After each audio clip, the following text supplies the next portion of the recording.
Assalamualaikum dan selamat sejahtera. Kami daripada Kumpulan 1 akan mengulaskan mengenai isu peranan unit bimbingan dan kaunseling di sekolah masih relevan atau tidak. Untuk isu berkaitan, kami memilih artikel ini bagi menampakkan lagi mengenai peranan unit bimbingan dan kaunseling di sekolah. Harapkan pagar makan padi. Itulah peribahasa yang sesuai bagi menggambarkan situasi yang dialami oleh gadis ini. Hanya mahu dikenali sebagai Jah.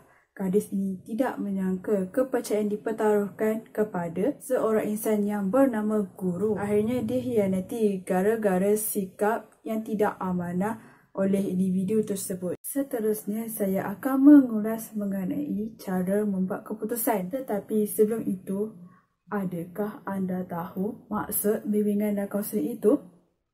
Baiklah, bimbingan bermaksud satu proses bantuan yang disediakan kepada individu yang memerlukan panduan ke arah pemahaman, pengetahuan dan kemahiran dengan menentukan matlamat jangka pendek dan jangka panjang dan merancang cara-cara bertindak dan mengubah tingkah laku ke arah yang lebih baik. Manakala kaunseling pula bermaksud satu proses interaksi antara seorang kaunselor yang terlatih dengan seorang individu atau kelompok yang kecil yang mengalami kekeliruan dan bersama memikirkan beberapa alternatif yang sesuai bagi mengatasi kekeliruan tersebut.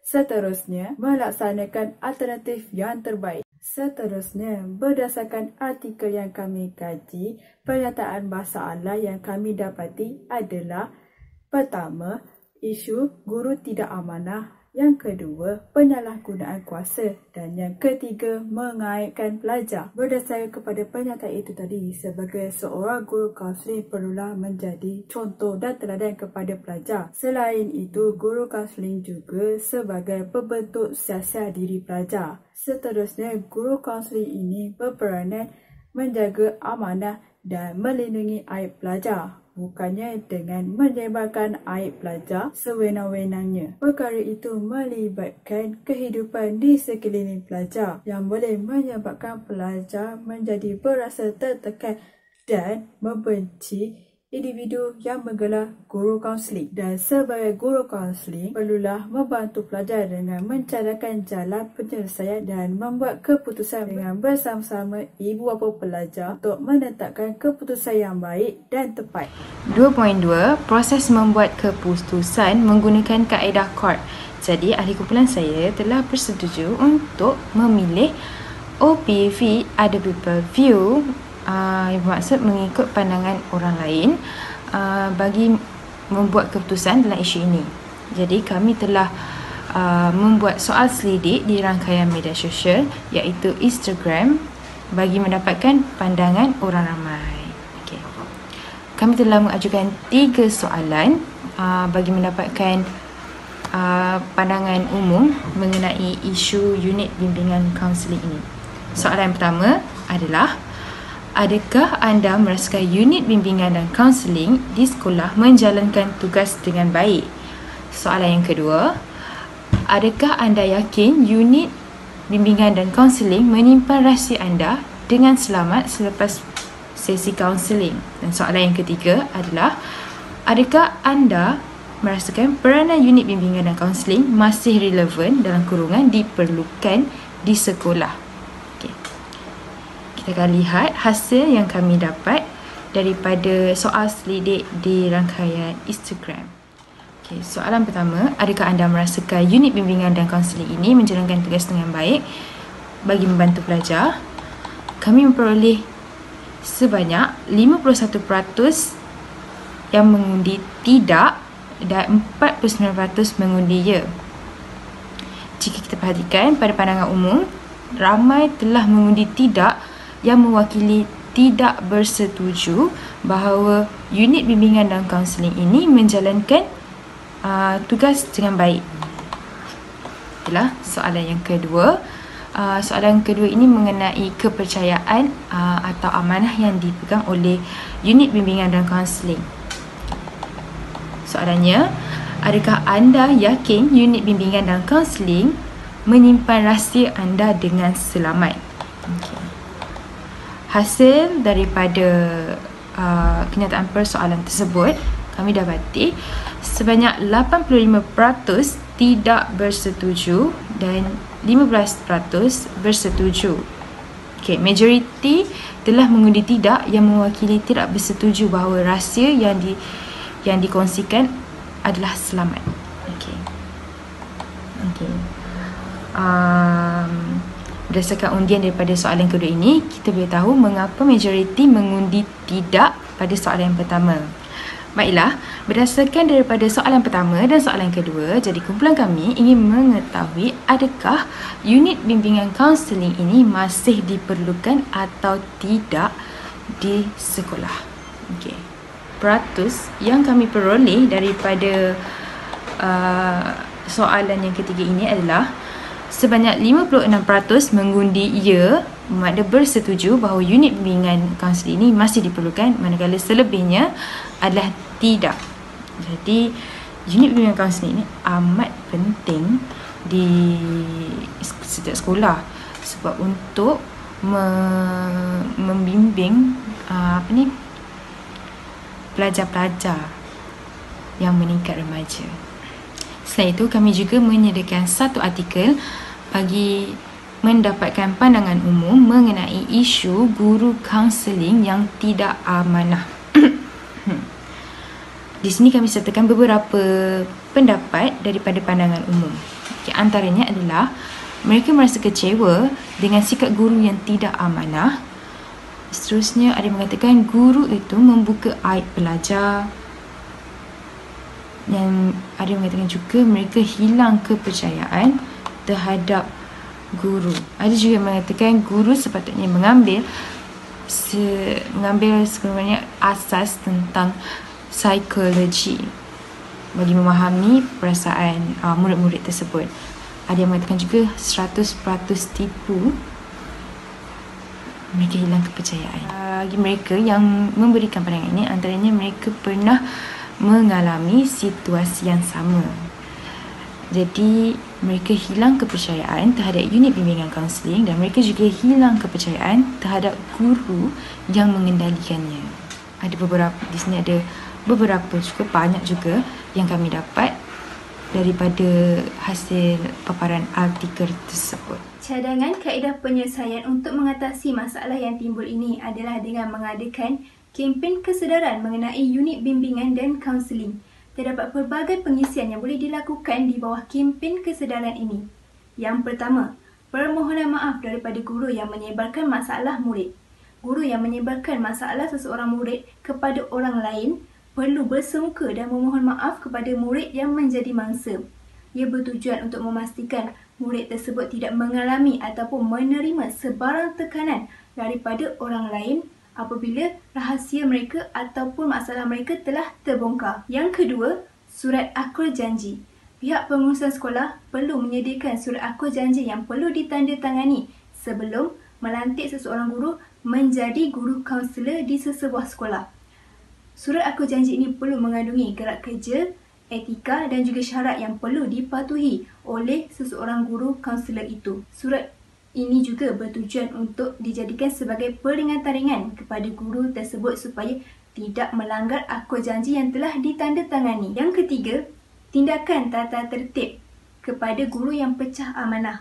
Pihak pengurusan sekolah perlu mengenakan tindakan tata tertib yang tegas kepada guru yang telah pecah amanah. Sebagai contoh, menarik semula lantikan sebagai guru kaunselor di sekolah. Yang keempat, guru yang mempunyai kelulusan khusus dalam bidang kaunseling. Pihak sekolah boleh melantik guru yang mempunyai kelulusan dalam bidang kaunseling untuk menjadi kaunselor di sekolah. Mereka ini mempunyai kemahiran lebih berbanding dengan guru yang tidak mempunyai latar belakang dalam bidang kaunseling. Selain itu, mereka juga lebih memahami dan mengetahui gerak kerja yang perlu mereka patuhi. Yang kelima, khusus latihan bimbingan dan kaunseling kepada semua guru. Jika pihak sekolah tidak mampu ataupun tidak dapat melantik guru yang mempunyai kelulusan dalam bidang kaunseling, pihak sekolah boleh melantik guru yang lain untuk menjadi kaunselor di sekolah. Tetapi, guru tersebut perlu diberikan khusus latihan bimbingan dan kaunseling sebelum dilantik. Selain itu, pihak sekolah juga boleh memberikan kursus latihan, bimbingan dan kaunseling kepada semua guru yang ada di sekolah dan tidak hanya tertakluk kepada guru yang bakal dilantik menjadi kaunselor. Yang keenam, sediakan ruang yang lebih privasi dan lebih kondusif. Pihak pengurusan sekolah boleh menyediakan ruang bilik kaunseling yang lebih privasi dan lebih kondusif untuk memberikan keselesaan kepada guru yang menjadi kaunselor dan juga meningkatkan keyakinan murid-murid untuk meluahkan masalah mereka tanpa ada gangguan daripada pihak yang tidak berkenaan dan juga untuk memastikan rahsia mereka tersimpan rapi. 2.4 keputusan cara penyelesaian, yang mana keputusan cara penyelesaian ini adalah dengan mengadakan kempen kesedaran pada hari kaunseling. Kempen ini melibatkan guru, murid, ibu bapa serta pakar kaunseling dari pejabat pendidikan daerah ataupun lebih dikenali sebagai PPD. Dan dengan adanya program ini, ia dapat memberi manfaat kepada kelompok-kelompok komuniti yang terlibat ini. Antara manfaatnya pada guru adalah yang pertama, guru dapat menimba ilmu baharu dari pakar kaunseling melalui pertanyaan terus ataupun melalui ceramah yang disampaikan itu sendiri. Yang kedua, guru adalah seorang kaunselor secara tidak langsung. Yang ketiga, wujudnya komunikasi dan juga kepercayaan antara guru dan juga murid. Dan yang keempat, dapat membetulkan tanggapan murid terhadap guru, yang mana guru dapat menimba ilmu baru daripada pakar supaya mereka boleh menggunakan ilmu tersebut dalam membantu murid-murid seperti dalam program mentor-mentee dan sebagainya. Sebab itulah saya katakan semua guru di sekolah adalah seorang kaunselor. Dan komunikasi dan kepercayaan antara murid dan guru ini adalah komponen yang paling penting supaya murid dapat mempercayai guru supaya mereka boleh bercerita ataupun berkongsi masalah mereka dengan guru. Dan tanggapan murid ini, yang mana murid akan mengatakan guru ini adalah yang suka membawa kisah-kisah mereka ini dan sebagainya.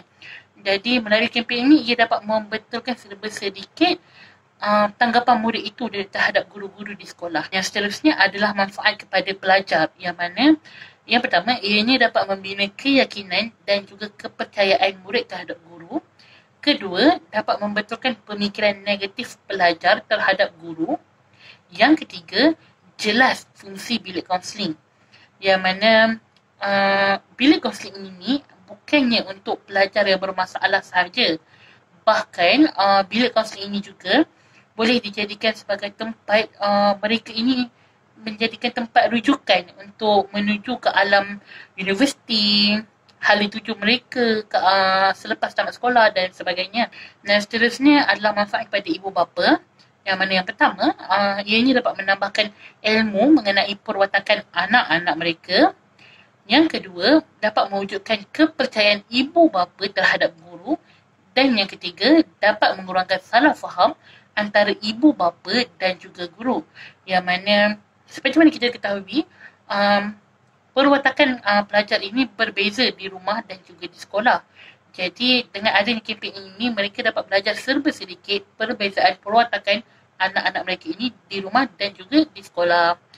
Dan juga mengurangkan salah faham antara ibu bapa dan guru. Seperti yang kita tahu sekarang, kes-kes ibu bapa saman guru disebabkan guru memukul anak-anak dan sebagainya. Jadi dengan kempen ini, ianya dapat mengurangkan salah faham antara ibu bapa dan juga guru itu sendiri.